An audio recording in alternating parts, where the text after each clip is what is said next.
목사로서 설교를 좀 더 잘 준비하려고 인터넷에 많은 설교자들을 이렇게 모니터를 해봅니다. 특히 이 계시록에 대한 설교를 한 목사들의 모니터를 해보면 공통점이 있는데, 첫째로 이 계시록에 나타난 모든 상징적인 사건들을 어떻게 규명할까 하고 규명하는 데 온 힘을 쏟는 경우가 있는데, 그렇다고 그것이 사실도 아니고 어떤 함정인 것도 아니고 근거도 있는 것이 아니라 아전인수격으로 자기가 규명해냈다 하는 자신의 실력을 드러내는 입장인 것 같고요. 또 하나는 계시록을 강의하는 설교자들의 공통점은 심판하시는 하나님, 그런데 심판하시는 하나님과 하고 가만히 들어보면 심판하시는 하나님을 설교하기보다는 그것을 뛰어넘어서 응징하는 하나님, 보복하는 하나님, 뭐 이런 쪽으로 가는 것 같습니다. 여러분이 계시록을 꼭 기억해야 될 것은 이건 특별한 책이 아니고요, 성경 66권 중에 한 권의 책입니다. one of them이에요. 특별한 책이 아닙니다. 창세기를 여러분들이 얼마만큼 가치를 뒀는지 모르겠으나 여러분들이 창세기를 10이라는 가치를 뒀다면 계시록도 10이라는 가치를 둬야 되는 겁니다. 마태복음을 10이라는 가치를 두셨다면 계시록도 10이라는 가치를 두면 되는 겁니다. one of them이에요. 여기 어떤 보복, 응징 아닙니다. 그럼 심판 맞는데, 그러나 그 심판은 최종적인 심판이지, 그 최종적인 심판 전까지는 끊임없이 우리에게 경고하시고 여유를 두시고 소망을 걸시고 희망과 구원의 가능성을 언제든지 열어놓습니다. 정말 그러한가? 우리가 성경 본문의 근거로 검증을 해보겠습니다. 여러분, 우리가 다뤘던 7인에 대한 이야기를 먼저 봅시다. 계시록 6장입니다.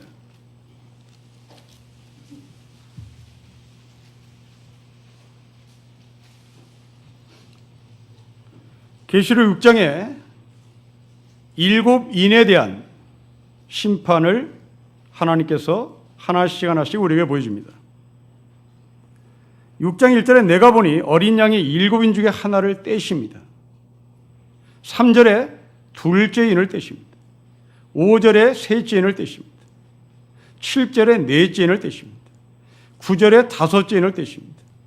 12절에 여섯째 인을 떼십니다. 이제 하나 남았습니다. 하나 남으면 끝나는 건데, 그 하나 남은 7째 인은 과연 어디에 있나? 순서상으로 보자면 적어도 14절이나 15절에 있어야 되는데 없습니다. 그렇다고 7장에도 없습니다. 7째는 어디에 있나? 8장에 가서 있습니다. 8장 1절을 보실까요?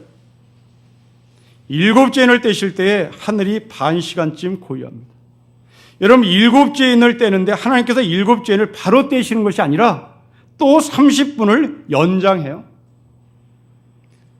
30분을 연장하며 돌아오기를 하나님은 소망하고 돌아오라는 메시지를 전달하겠습니다. 곧바로 심판하지 않겠다. 7장의 여유를 두겠다. 8장에 와서도 30분의 여유를 두겠다. 소망입니다. 그럼 두 번째로 우리가 다뤘던 7 나팔은 어떻게 되나 봅시다. 여러분, 8장 6절에 7 나팔입니다. 근데 8장 6절에 7 나팔을 가진 7 천사가 나팔 불기를 준비합니다. 준비 시간을 허락을 해요. 바로 7 천사가 나팔을 부는 것이 아니라 또 한 번 기다리시고 또 한 번 돌아올 소망을 우리에게 전합니다. 이어서 7절에 첫째 천사가 나팔을 붑니다. 8절에 둘째 천사입니다. 10절에 셋째입니다. 12절에 넷째입니다. 9장 1절에 다섯째입니다. 도대체 일곱째는 어디 갔나? 일곱째는 어디가 있을까요? 9장 13절에 여섯째 천사가 나팔을 불는데 일곱째는 10장에도 없습니다. 11장 15절에 가서야 일곱째 천사가 나팔을 붑니다. 여러분, 로마서 1장에 보면 죄를 짓는 인간에게 하나님이 하시는 말씀입니다. 내버려 두었다. 내버려 두었다. 내버려 두었다. 여러분, 이 말은 내가 너를 응징하고 내가를 없애버릴 수 있으나 참는다. 내버려 두겠다. 언제까지 가는지 보자. 그 말인데요. 여러분, 이것을 우리의 가정으로 환치시키면 자녀들이 부모님의 속을 썩일 때 엄마나 아빠가 하는 말이 있습니다. 네 마음대로 해라. 네 마음대로 해라. 네 마음대로 해라. 그런데 제대로 된 녀석은 네 마음대로 해라는 말을 3번 듣는 순간 고칩니다. 그런데 엄마 아빠는 이 3번째, 첫 번째 네 마음대로 해라, 두 번째 네 마음대로 해라, 이것은 막 연속으로 말을 하지만 3번째 네 마음대로 해라는 바로 말하지 않습니다. 뜸을 들입니다. 돌아오라는 거죠. 내 아들은 반드시 돌아올 수 있다. 돌아올 가능성을 나는 놓치지 않겠다는 차원에서 3번째 네 마음대로 해라 라는 말을 곧바로 하지 않습니다. 저는 아이들을 체벌을 합니다. 저는 체벌을 해야 된다는 입장인데요. 저는 아이들을 체벌하는데 기준이 있습니다. 외출복을 입습니다. 외출복을 입는 내 모습을 보고 아내는 아이들에게 전달합니다. 아빠 옷 입으신다. 아빠 옷 갈아입으신다. 왜냐하면 나는 내 자식이 나의 적이 아니거든요. 나는 내 자식을 응징시킬 대상이 아닙니다. 어찌하든지 내 아이는 돌아와야 할, 돌아올 가능성, 돌아올 수 있는 아이입니다. 그것을 저는 놓치지 않습니다. 그러기에 적이라면 바로 응징하겠죠. 적이라면 맨발로 가서 발로 차겠죠. 적이라면 바로 뺨따기 날리겠죠. 응징하는 존재라면 밟아버리겠죠. 그러나 내 아이들은 나에게 응징하는 존재가 아닙니다. 내 아이에게 적이 아닙니다. 여유를 줘야 되는 겁니다. 내가 때리는 그 감정이, 그 분노가, 그 화남이 아이들에게 전달돼서는 안 되기에 내 감정을 추스리고자, 분노가 저쪽으로 전달되지 않고자 저는 외출복을 갈아입는 겁니다. 서로 시간을 벌잡니다. 맞을 준비를 하고 때릴 준비를 하는 겁니다. 하나님은 그렇습니다. 내버렸다는 말은 바로 응징을 하는 것이 아니라, 우리를 적으로 보는 것이 아니라, 우리를 없애버릴 존재로 보는 것이 아니라 가능성의 존재, 소망의 존재, 다시 돌아오는 메시지를 전하는 것이죠. 여러분, 이 전형적인 메시지를 예수님께서는 비유로 말씀해 주셨는데 그 비유가 탕자의 비유입니다. 분명히 아들은 자기로부터 받은 유산을 밖에 나가서 다 탕진할 것을 압니다. 그러나 아버지는 비록 탕진한다 할지라도 다시 돌아올 가능성, 다시 돌아온다라고 하는 이 소망과 신뢰를 아들을 향해서 가졌기에 아버지는 아들에게 유산을 주고 그 아들은 곁길로 빠져나가신 것이죠. 그런데 오늘 본문은 좀 이상합니다. 여러분, 7대접 이야기 전체 관찰해 보겠습니다. 계시록 16장입니다.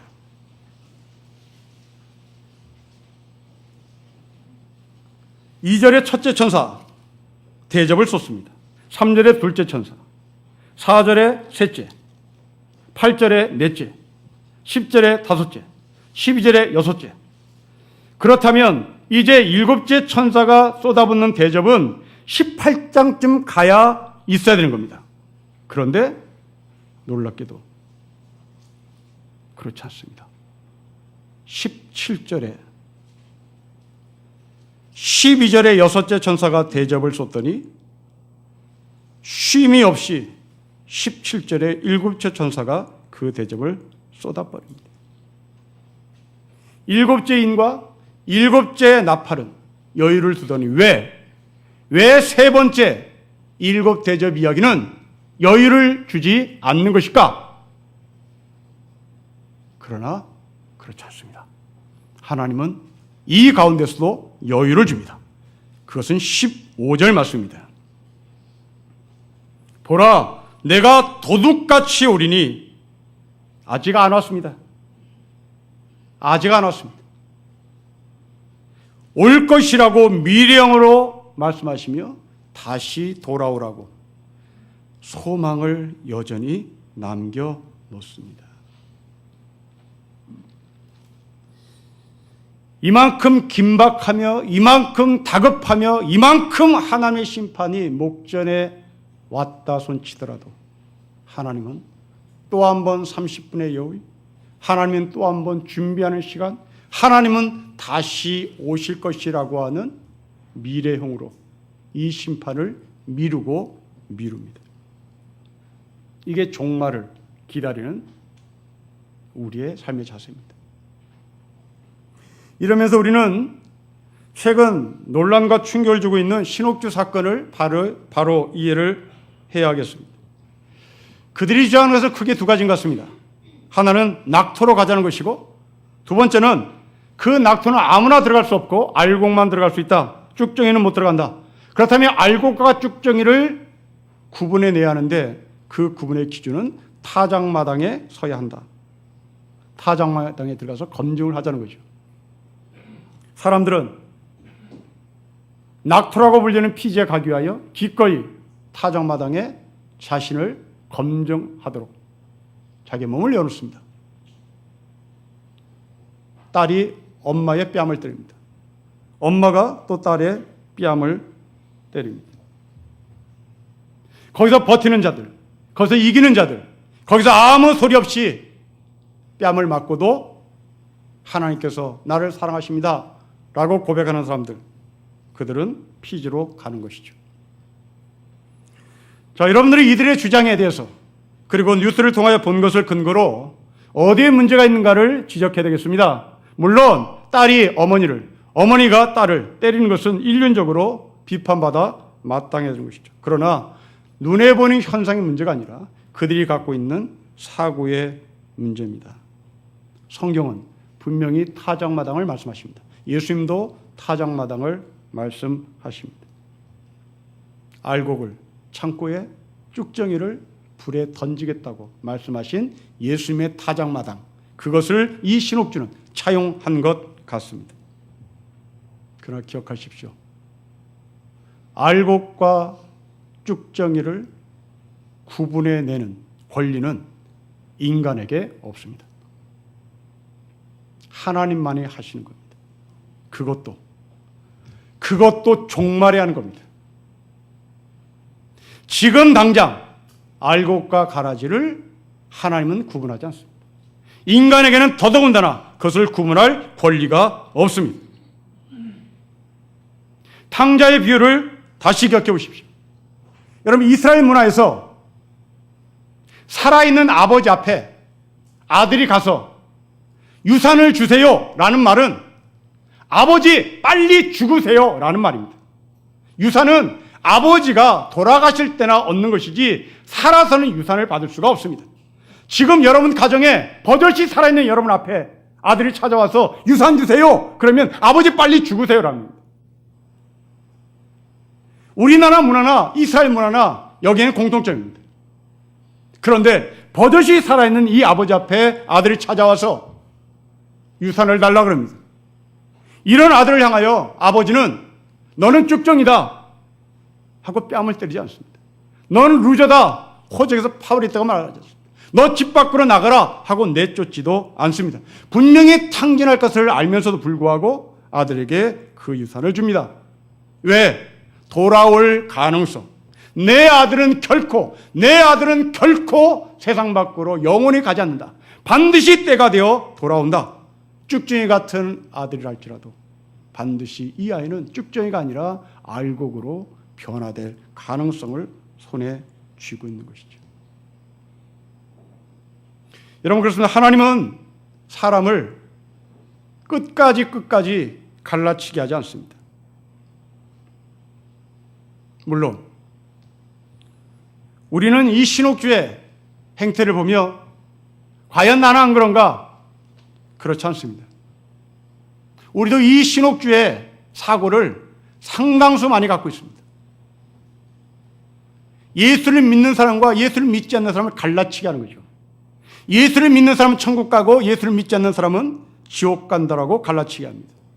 내 예수를 믿으면 천국 가고 예수를 믿지 않으면 지옥 가는 것은 사실입니다. 그러나 지금 예수를 믿지 않는 사람이 지옥에 간다는 말을 우리는 할 권리가 없습니다.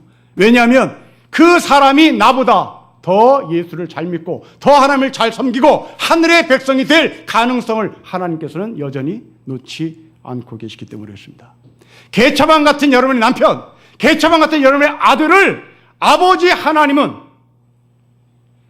당신보다, 목사인 아버지인 당신보다 더 잘 예수를 섬길 수 있는 가능성을 하나님께서는 놓치지 않아 끝까지 하나님은 사람을 갈라치게 하지 않는단 말입니다.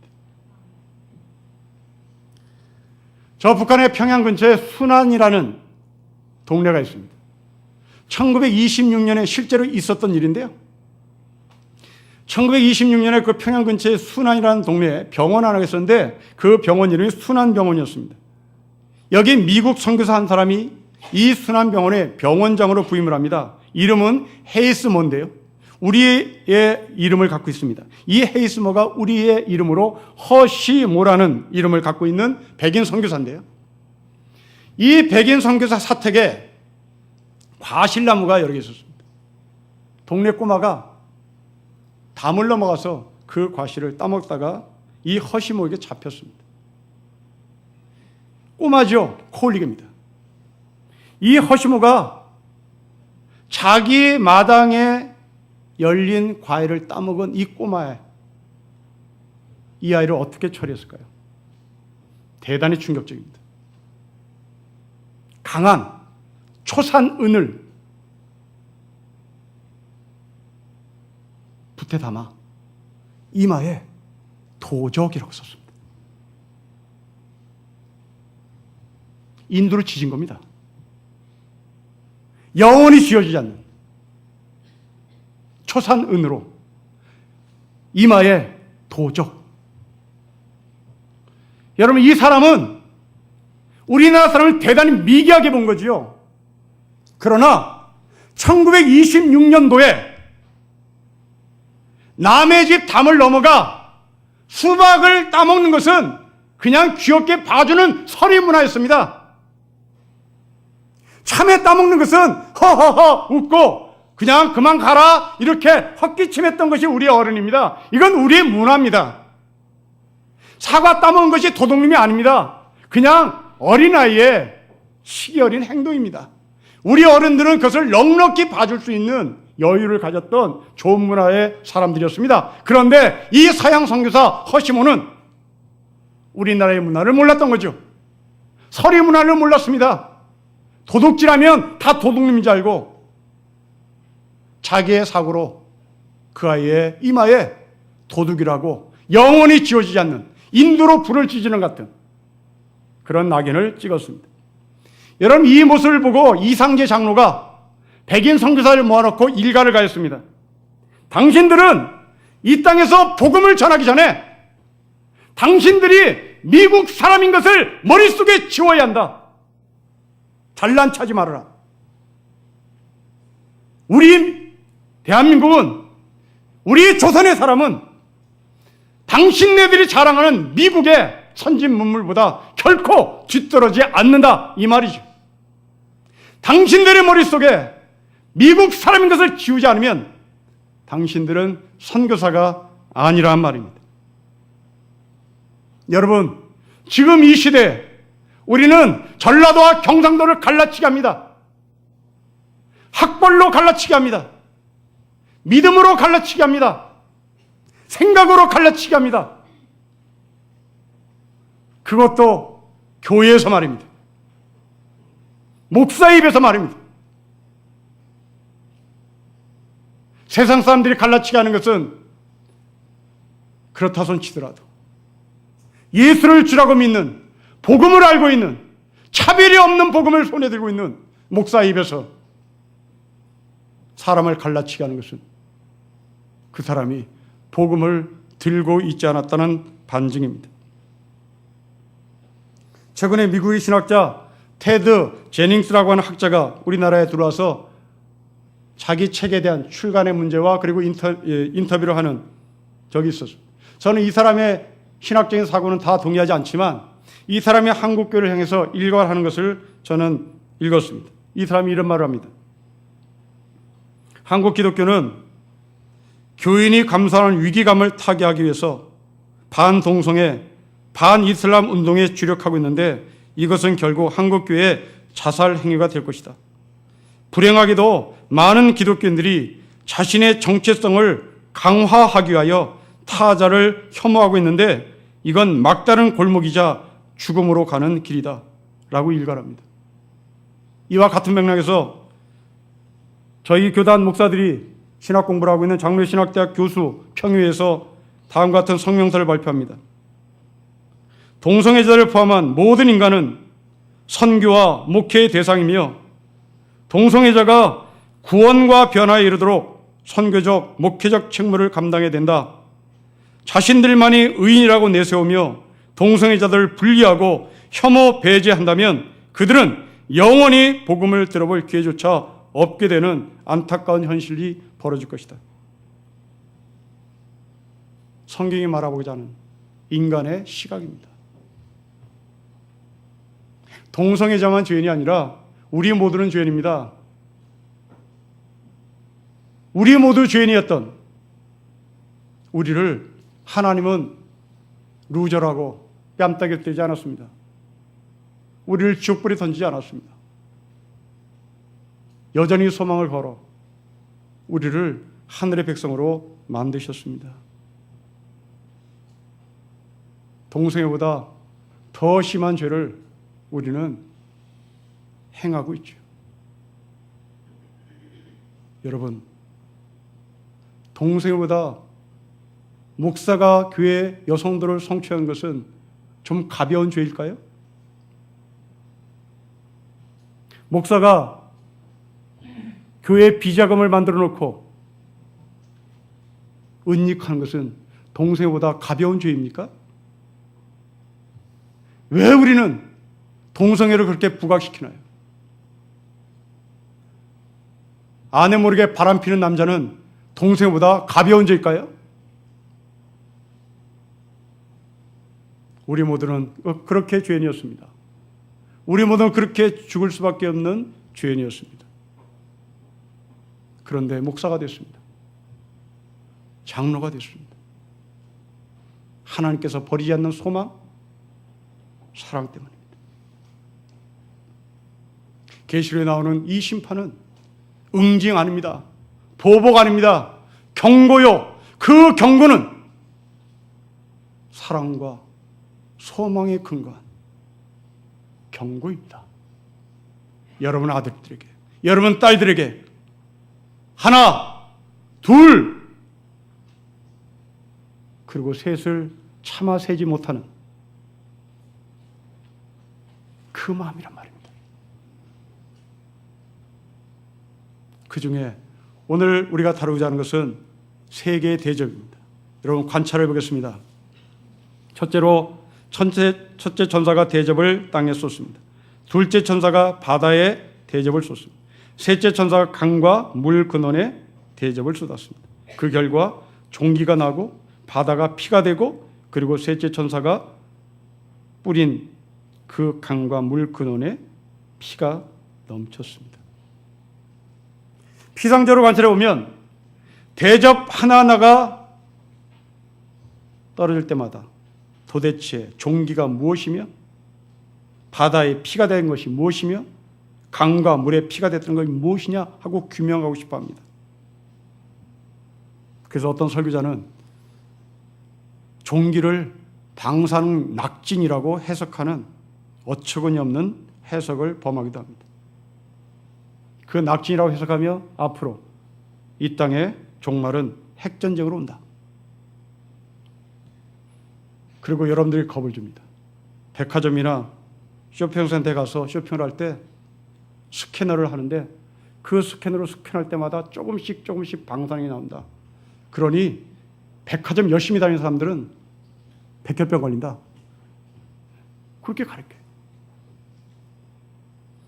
더 나아가서 어떤 사람은 우주의 오존층이 파괴됨으로 말미암아 오는 종기, 그것이 백혈병인데, 그러니 북극 지점을 통과하는 비행기는 되도록 타지 말아라. 북극 지점을 통과하는 비행기를 타는 스튜디오스들은, 비행기 승무원들은 백혈병 확률이 크다 하고 막 겁을 줍니다. 그렇게 되는지 안 되는지 저는 모르겠습니다. 하지만 분명한 것은 올바른 해석은 아닙니다. 오늘 만나는 종기, 오늘 만나는 바다의 피, 오늘 만나는 물과 강의 피가 되는 것은 출애굽에 나타난 10가지 재앙 중에 한 가지입니다. 그 10가지 심판을 받았던 사람은 바로였습니다. 바로는 하나님의 백성을 핍박했던 사람이고, 그리고 하나님이 없는 사람이었습니다. 사도 요한은 종말에 대한 메시지를 전달하면서 바로가 받았던 심판을 다시 상기케 합니다. 무슨 말을 하고 싶은 걸까요? 그렇습니다. 하나님이 없는 사람은 종기가 나를 고통스럽게 하듯이 고통스러운 삶을 산다라는 메시지입니다. 그러나 여러분은 제가 드린 이 말씀에 대해서 동의를 하지 않죠. 하나님이 없는 사람은 고통 가운데 있다? 동의하지 않습니다. 그러나 이건 현실입니다. 이건 사실이고 현실입니다. 하나님이 없는 사람이 왜 고통 가운데 사느냐면, 그 사람들은 이 세상에 어느 누구도 믿을 수 없다는 것 때문에 고통스럽습니다. 하나님이 없는 사람은 남편을 못 믿어요. 하나님이 없는 사람은 아내를 믿지 못합니다. 하나님이 없는 사람은 자기 자신을 못 믿어요. 하나님이 없는 사람은 늘 그래서 혼돈이고 고통이고 혼란이고 무질서입니다. 어떤 사람이 하나님이 없는 삶을 월화수목 금토를 가지고 패러디를 했는데, 제가 말씀해 볼게요. 일요일이라고 부르는 썬데이를 하나님이 없는 사람은 신데이라고 패러디했습니다. 죄를 짓는 날. 먼데이를 먼데이라고 표현했습니다. 한탄하는 날. 수요일 튜스데이를 눈물 흘리는 날, 티어스데이로 바꿨습니다. 수요일 웬스데이를 소비하는 날, 웨스트데이로 바꿨습니다. 목요일 서스데이를 목마른 날, 서스트데이로 바꿨습니다. 금요일 프라이데이를 싸우는 날, 파이트데이로 바꿨습니다. 토요일 세터데이를 흩어지는 날, 쉐터데이로 바꿨습니다.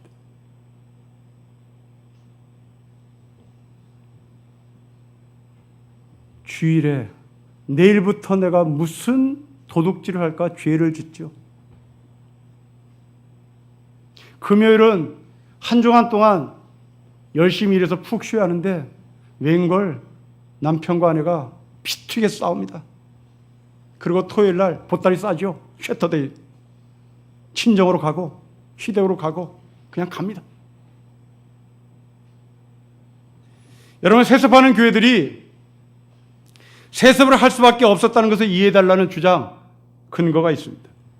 저는 여기에 정말 그렇다 동의합니다. 훌륭한 아버지를 보고 자란 아들이 목사가 되어서 다른 사람보다 더 잘할 것 아니야. 네, 잘하죠. 그런데 이 말을 뒤져보십시오. 믿을 놈이 없는 거잖아요. 하나님이 없는 거잖아요. 강남에 충영교회가 있습니다.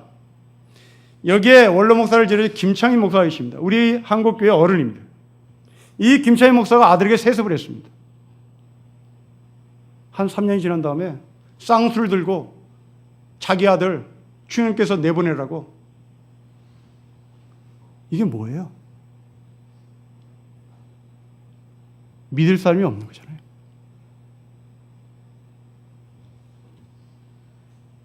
하나님이 없는 사람은 믿을 사람이 없어요. 여러분 남편을 신뢰합니까? 여러분은 하나님이 있는 사람입니다. 여러분 아내를 신뢰합니까? 하나님이 있는 사람입니다. 하나님을 내 마음속에 모시지 못하니 각자 저금 통장 소유하고 있는 겁니다. 하나님이 내 가운데 없으니 50% 하자 하고 계약을 맺는 겁니다. 하나님 있는 사람은 내 남편은, 내 아내는 나를 절대 안 버려. 내 남편은 절대 딴 주머니 안 차. 하나님이 있는 겁니다. 내 자식은 밖에 나서 절대 딴 짓 안 한다. 하나님이 없는 사람은 내 자식 밖에 나가면 딴짓할까봐 헬리콥터 엄마가 계속 전화하는 겁니다. 어디 있냐, 어디 있냐. 왜요? 하나님이 없으니까요. 사람을 신뢰하는 것은 신앙입니다. 사람을 신뢰하는 것은 믿음의 실력입니다.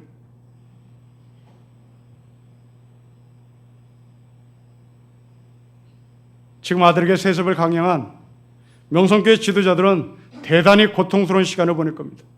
지금 우리 교단의 거의 모든 노예가 난리법석을 치니까요. 나가라고 안 된다고 신학생들 동맹휴업하고 신학교 교수들 지금 안 된다고 성명서 발표하고 각 노예마다 안 된다고 난리법석을 치니 지금 이 명성교회는 고통스러울 겁니다. 그 가운데 누군가는 그 고통스러운 현실을 도대체 어디서부터 잘못됐는지 되돌아보고 성찰을 하고 있다면 그들은 가능성이 있는 사람입니다.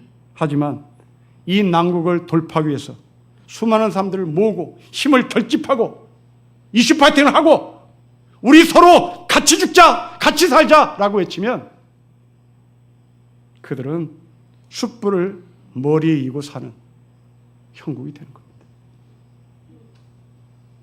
여러분 한평생 사는 거 머리에 숯불 이고 사시겠습니까? 한평생 사는 거 머리에 참된 하늘의 복음을 이고 사시겠습니까? 종말에 우리는 누가 될지는 모르겠으나 머리에 숯불을 이고 영원한 심판에 들어간 사람이 있는가 하면 누구는 머리에 복음을 이고 영원한 하늘의 삶을 살 사람이 있단 말입니다. 그러나 지금 우리는 그것을 구별할 자격도 없고 갈라치기 할 권리가 없다는 말입니다. 경고요. 다시 돌아오는 메시지입니다. 이어서 두 번째 진도를 만납니다. 여러분 3절을 보십시오. 같이 읽겠습니다. 시작. 둘째 천사가 그 대접을 바다에 쏟음에 바다가 곧 죽은 자의 피같이 되니 바다 가운데 모든 생물이 죽습니다. 바다. 도대체 이 바다가 뭐길래? 여러분 17장 1절에 가면 이 바다를 이렇게 규명해 줍니다. 또 일곱 대접을 가진 일곱 천사 중 하나가 와서 내게 말하 이르되 이리로 오라. 많은 물, 바다죠. 많은 물 위에 앉아있는 큰 음녀. 2000년 전에 신앙인들이 바다를 바라보는 해석이었습니다. 우리의 바다를 바라보는 해석과 거의 흡사합니다. 우리는 바다에 용이 살고 있습니다. 그 용이 화가 나면 쓰나미가 일어나는 겁니다. 그래서 그 용을 잠재우기 위하여 어촌의 사람들은 바다 앞에, 아니 그 바다에 있는 용 앞에 제사를 지내는 겁니다. 그런데 그 바다가 피가 돼버립니다. 이건 뭘 말할까요? 첫째 진노의 대접과 둘째 진노의 대접을 연결시켜서 해석해 보십시오. 그 조그만 종기 같은 고통이 쓰나미가 되어서 나에게 엄습해 온다는 메시지입니다. 그 결과 그 조그만 종기가, 그 조그만 고통이 쓰나미가 되어서 나를 덮칠 때 어떤 결과를 가져올까요? 세 번째 대접입니다. 여러분 4절 말씀 볼까요? 같이 읽겠습니다. 시작. 셋째 천사가 그 대접을 강과 물 근원에 쏟습니다. 근원입니다. 여러분 근원이라는 단어에 초점을 맞추십시오. 내 존재 가치가 사라진단 말입니다. 조그만 종기가 쓰나미가 되어서 나를 향하여 밀려올 때 내 존재 가치는 흔들리고, 그러니 하나님이 던지는 메시지입니다. 반석 위에 세운 집으로 살래? 모래 위에 세운 집으로 살래? 반석 위에 세운 집도 종기가 온다. 반석 위에 세운 집도 바다에 피가 되는 순간이 있다. 반석이 되는 집도 그 기초를 흔들려고 쓰나미가 밀려올 수 있다. 그러나 반석으로 집을 지은 집은 근원이 사라지지 않는다. 창수 안 하고 바람이 불고 쓰나미가 밀려와도 그 기초는 여전히 존재한다. 그러니 이 종말을 사는 사람들아, 당신은 그 조그만 종기에 쓰나미가 되어서 너희 인생 자체를 완전히 쓸려가는 패배한 인생으로 살 것인지, 반석에 세운 집으로서 종기가 와도 쓰나미가 와도 그것을 뛰어넘어 하늘의 백성의 삶을 살지, 우리에게 결단을 촉구하는 것입니다. 그렇습니다. 반석에 세운 인생은 종기를 뛰어넘어 쓰나미를 뛰어넘어 구원의 방주로 들어가는 겁니다. 노아도 쓰나미를 경험했습니다. 그러나 노아는 그 쓰나미 속에서도 살아남을 수 있는 유일한 근거는 하나님께서 허락하신 구원의 방주에 노아와 그 식구들은 들어갔기 때문입니다. 다시 한번 이 종말에 내 반석이 예수 그리스도의 근거한 반석인지, 그래서 쓰나미가 밀려와도 나는 구원의 뿌리신 예수 그리스도의 은혜를 붙잡고 영원을 살아가는 하늘의 백성인지 다시 한번 권면드리며 이 세계 안으로 들어오시기를 주의 이름으로 축복합니다. 기도하겠습니다. 하나님 아버지, 오늘 우리에게 주신 하나님의 말씀이 우리의 삶의 기초가 되기를 간절히 소망합니다. 종기가 쓰나미가 되어 우리 자체를 완전히 쓸어 없애버린다 할지라도 예수 그리스도의 기초에 세워진 우리의 인생은 반드시 다시 소생하고 회복하고 소망 가운데 서 있는 하늘의 백성이 될 것을 굳게 믿사오니 구원에 뿌리신 예수 그리스도를 붙잡고 구원의 방주 안으로 찬양하며 들어가고 그 구원의 방주 속에서 영원을 바라보는 하늘의 백성이 되게 하여 주십시오. 주 예수 그리스도의 이름으로 기도합니다. 아멘.